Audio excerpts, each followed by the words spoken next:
Wow.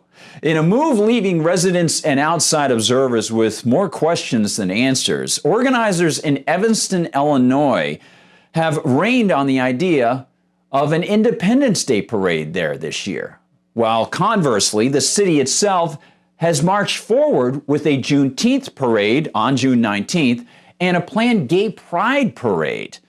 You thinking there are mixed signals here? Well, possibly.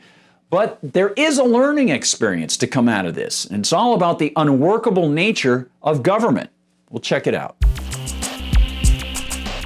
Hi everyone, I'm Gardner Goldsmith for MRC-TV, and this is a story that has really more questions than answers. But I think there is something very interesting to pull out of this as a long-term educational lesson. As Caitlin McFall reports for Fox News, quote, the city of Evanston, Illinois, located just north of Chicago, joined communities across the U.S. in celebrating their first in-person Juneteenth parade Saturday. But some have been left wondering why celebrations for the nation's Independence Day have been canceled.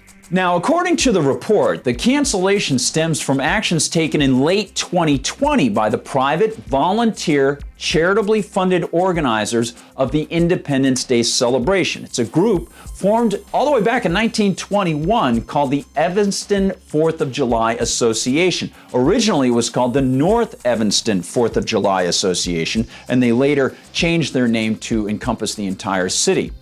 McFall writes this, quote, the Evanston 4th of July Association voted to cancel the town's Independence Day events earlier in 2020 and opt for a virtual celebration instead, citing concerns over the ongoing coronavirus pandemic. This, despite the fact that huge gatherings like Black Lives Matter rallies and even large church gatherings in California and Canada have been conducted week after week without becoming so-called super spreader events at all. McFall reports, quote, for the first time since the pandemic began, Evanston has reported 0 new COVID-19 cases over the last week.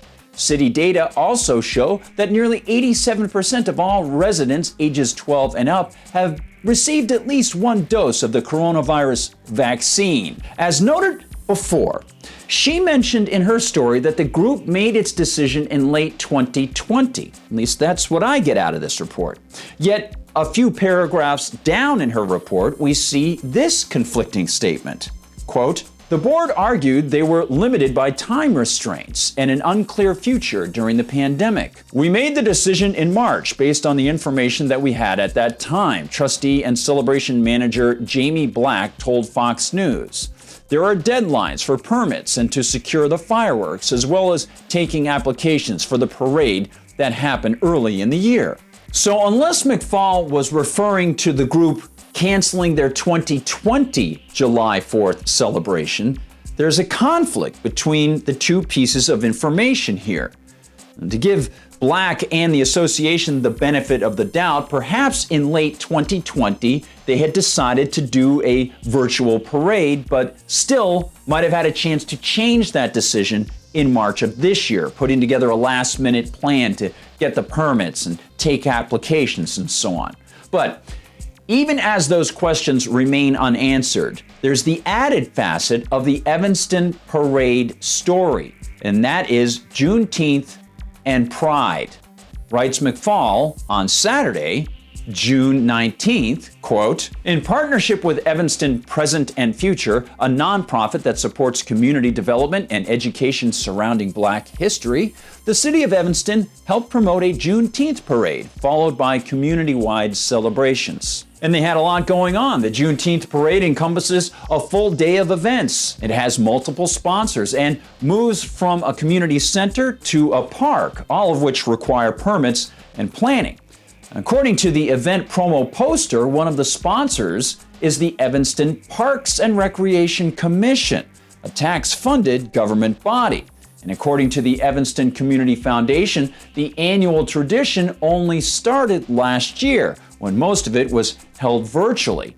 And according to McFall, this year's in-person Juneteenth event is not the only big parade that will be happening on the tax-funded city streets of Evanston. Quote, "The Juneteenth Parade, a celebration of the nation's newest holiday recognizing the complete emancipation of enslaved people on June 19, 1865, is not the only community-based celebration happening this summer.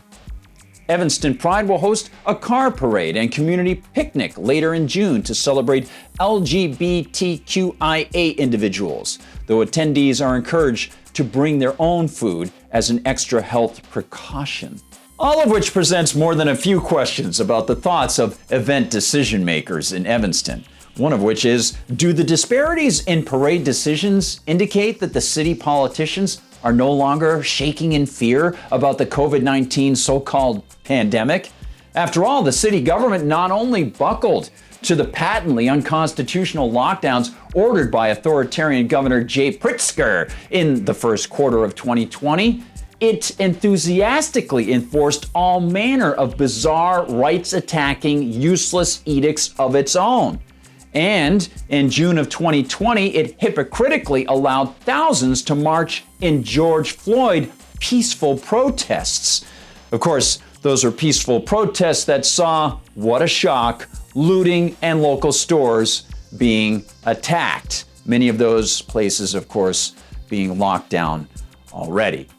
Does this differential in government policy last year and this split between the 4th of July parade and the Juneteenth and LGBTQIA parades mean that the Evanston politicians and community organizers actually respect the Juneteenth and gay pride movements, or they don't? Let's think about that. I mean, after all, if the city politicians really are concerned about COVID, then not preventing those dangerous gatherings must mean that they don't care about the health of gay pride parade attendees or Juneteenth parade attendees, whatever their ethnicity, interests, or anything like that. And that the Evanston Independence Day organizers do care about the health of people who might attend their July 4th parade. Or perhaps this is yet another example of the shameful sham of the COVID so-called pandemic fear-mongering. Fear-mongering based on a watered-down definition of pandemic established in 2009 by the World Health Organization to allow for less deadly viral outbreaks to be called pandemics, as well as fear-mongering that relied on untrustworthy central government so-called officials like Anthony Fauci, whose own behavior and personal missives to others reveal the sham for what it is. Whatever the answer, we can see the plain result in Evanston. Independence Day will not be recognized in public on tax-funded streets. The way I see it, the less often this happens, the better. Rather than canceling Independence Day celebrations, how about folks learn the lesson of how taxation makes people argue about how public properties will be used, and about how folks can reduce the size and scope of government and its giant tax-grabbing hands to become more independent. Hey, thanks so much for watching, everybody. Remember, if you're watching on YouTube, as I always say, please like and subscribe. Please share the videos with friends too. It's really, really important now because some of those old-style social media sites use algorithms to suppress us. In fact, my own personal Facebook page, I have almost 4,000 friends there, and I know probably 1/100th of those actually see my posts. It's pretty ridiculous. You'll find MRC-TV on Facebook. You'll find MRC-TV on Twitter. You'll find MRC-TV on MRCTV.org, and you'll always find them there, MRCTV.org, and you'll find our videos on Rumble as well. Rumble, great site for video hosting. For MRC-TV, thank you again. Happy upcoming Independence Day, wherever you might be. I'm Gardner Goldsmith.